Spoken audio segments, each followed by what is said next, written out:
Anyone who believes in indefinite growth on a physically finite planet is either mad or an economist. We don't want to focus politics on a notion that involves the rejection of principles around which a large majority of our fellow citizens organize their lives. We are not as endlessly manipulable and as predictable as you would think.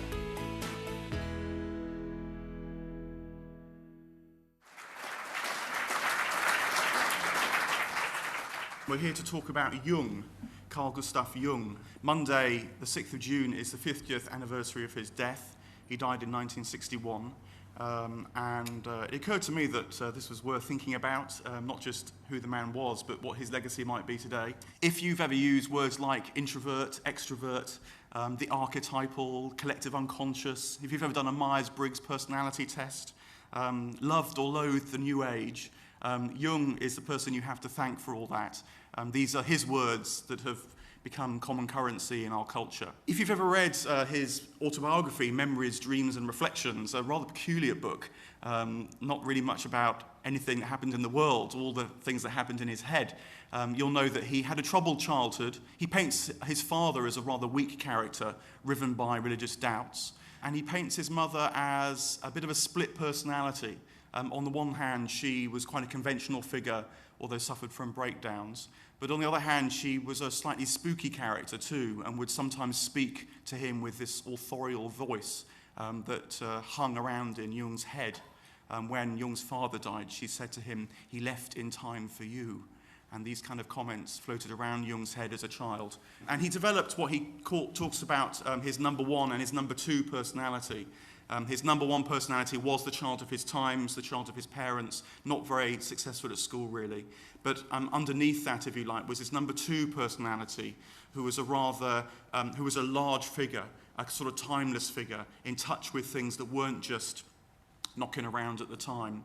And it was in a way, his attempt in life was to try and bring the number one and the number two together and be open to both. He makes a comment about how he's always tried to be open to what comes from his inner life as much as what comes from the outer world. And then in 1906 and 07, first writes and then meets Freud.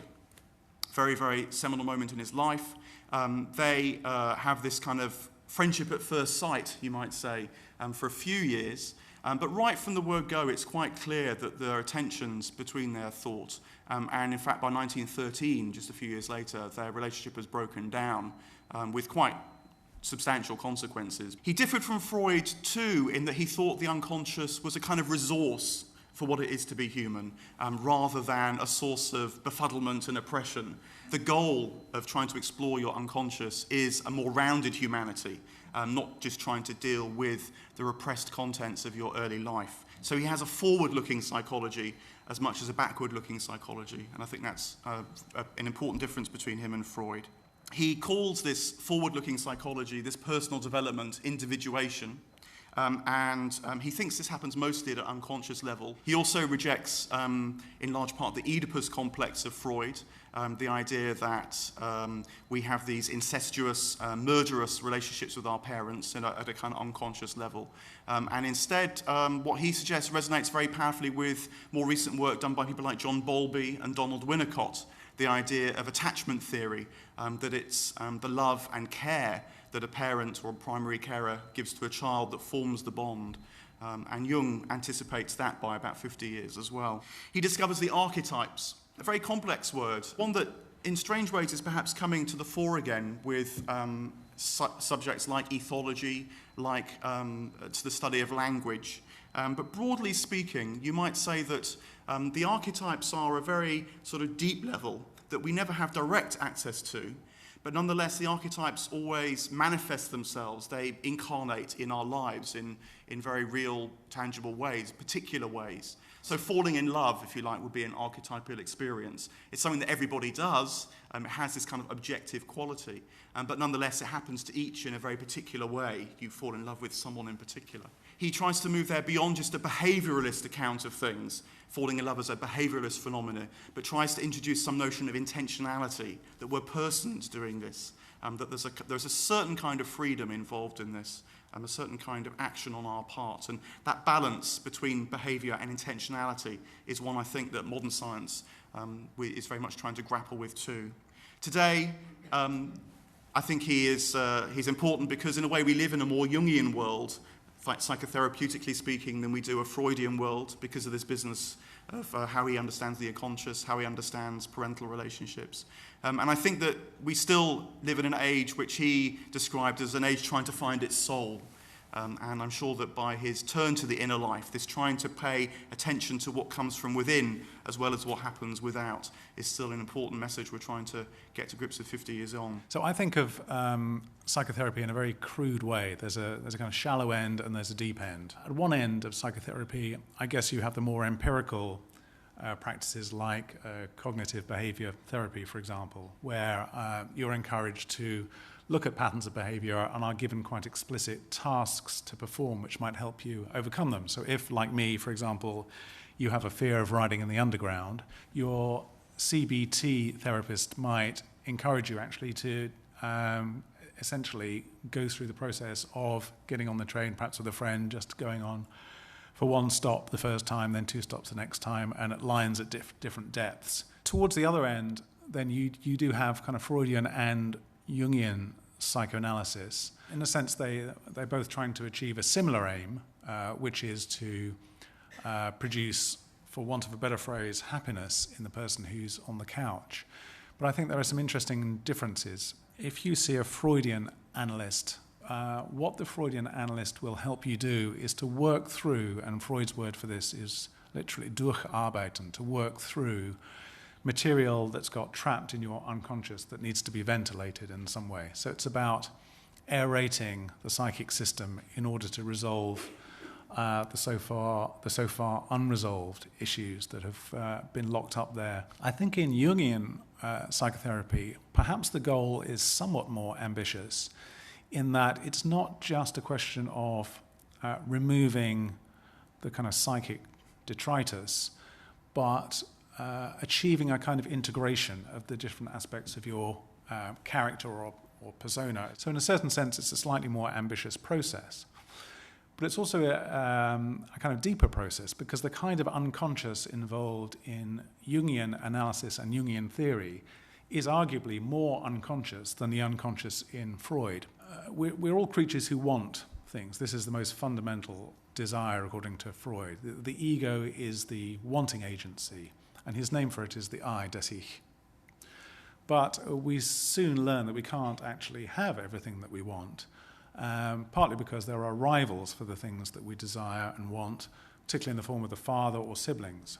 So the ego part of us meets a limit, and that limit Freud describes as the superego, the thing which, in some senses, keeps the ego in check.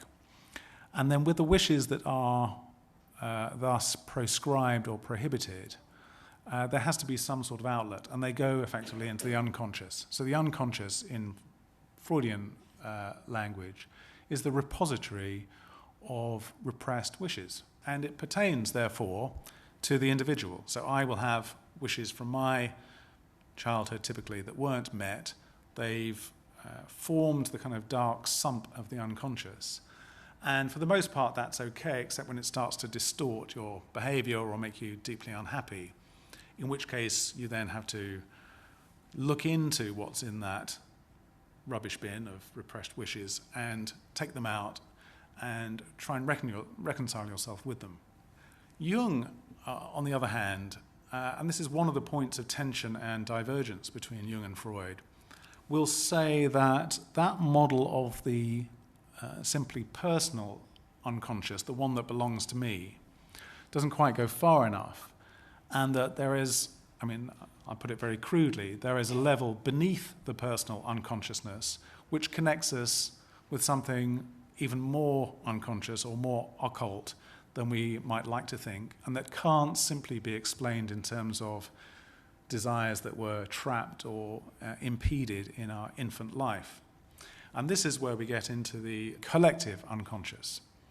So is there figures, kind of mandalas, and other tropes and images with which we are all affected in some way, and that might, for example, come out in either dreams or in myths?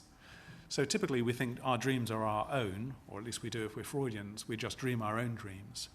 But to a certain extent, if you're a Jungian, when you dream, you're dreaming the dream of humanity, to put it in melodramatic terms. You're dreaming a dream that belongs to other people as well, because the contents of that dream will exist in a kind of world soul, a kind of world repository from which they are taken.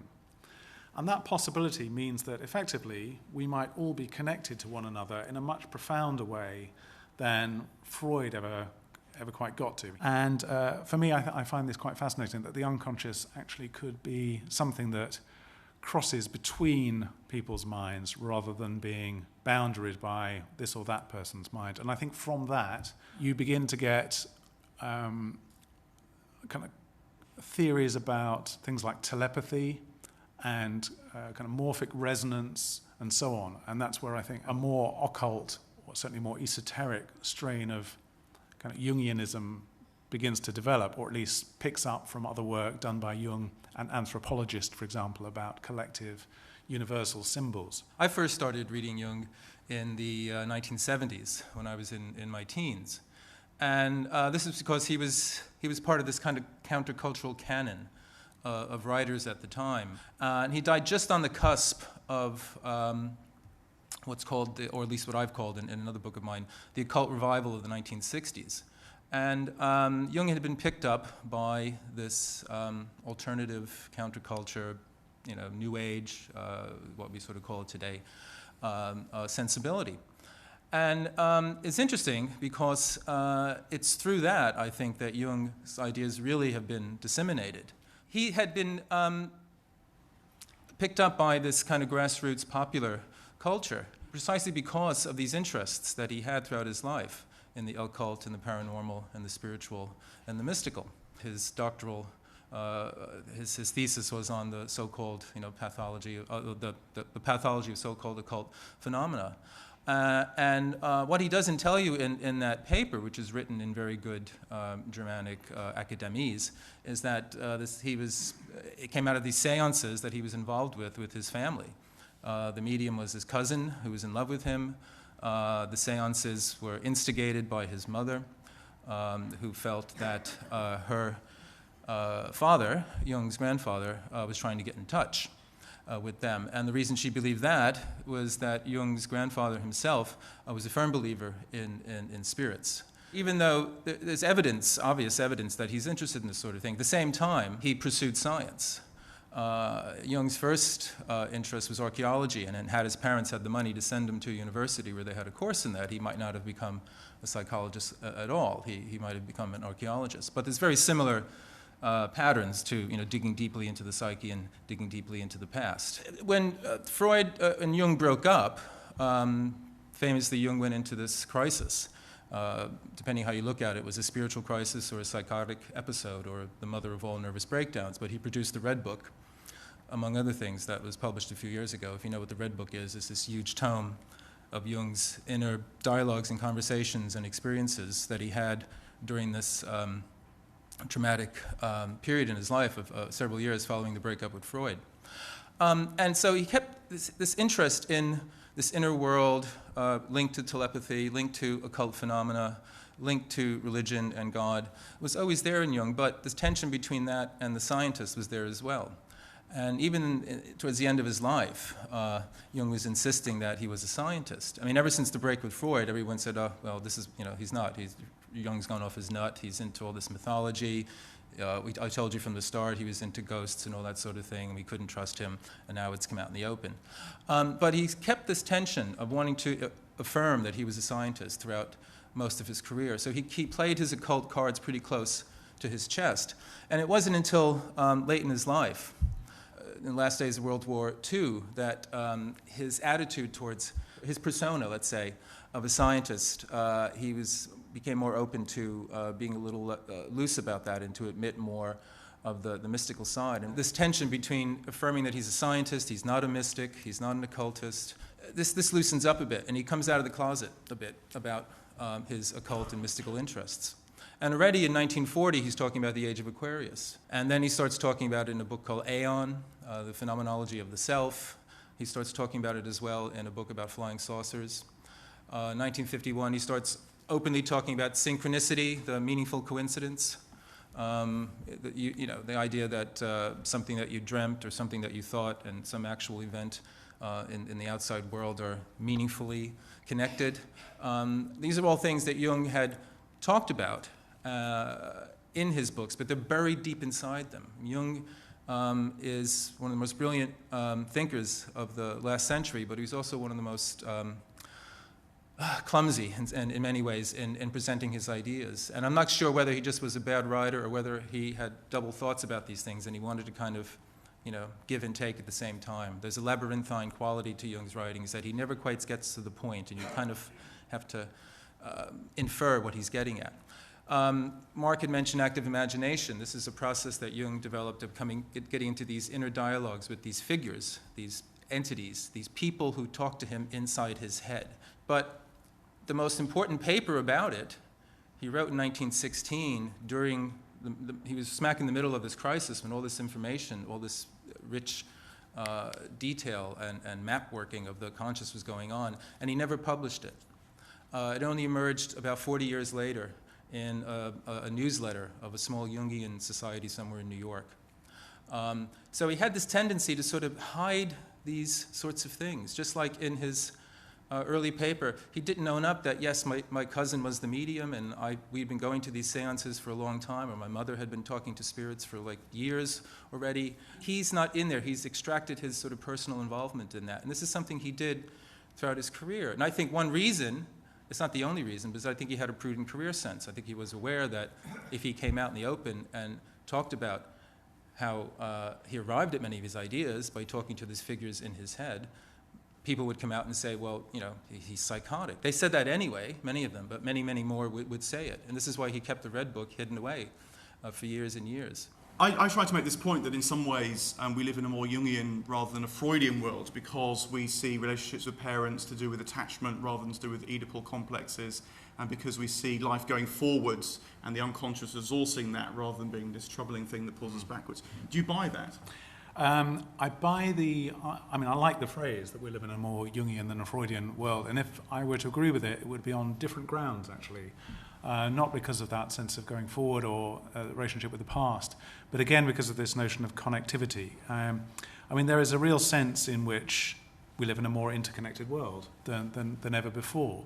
And those interconnections don't simply happen at the social, political, or economic level. They also happen at emotional levels and psychological levels too.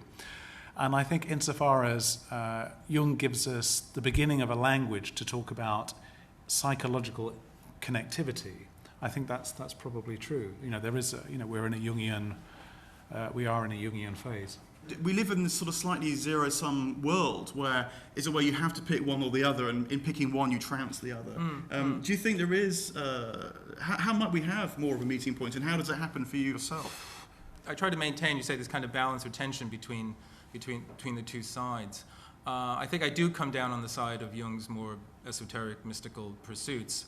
I'm not trying to argue he is a mystic, because that isn't that important to me one way or the other. It's not that important to me whether what he did was science or not. I think one of the problems we have is we for a long time, we tend to regard science as the sole arbiter and source of truth and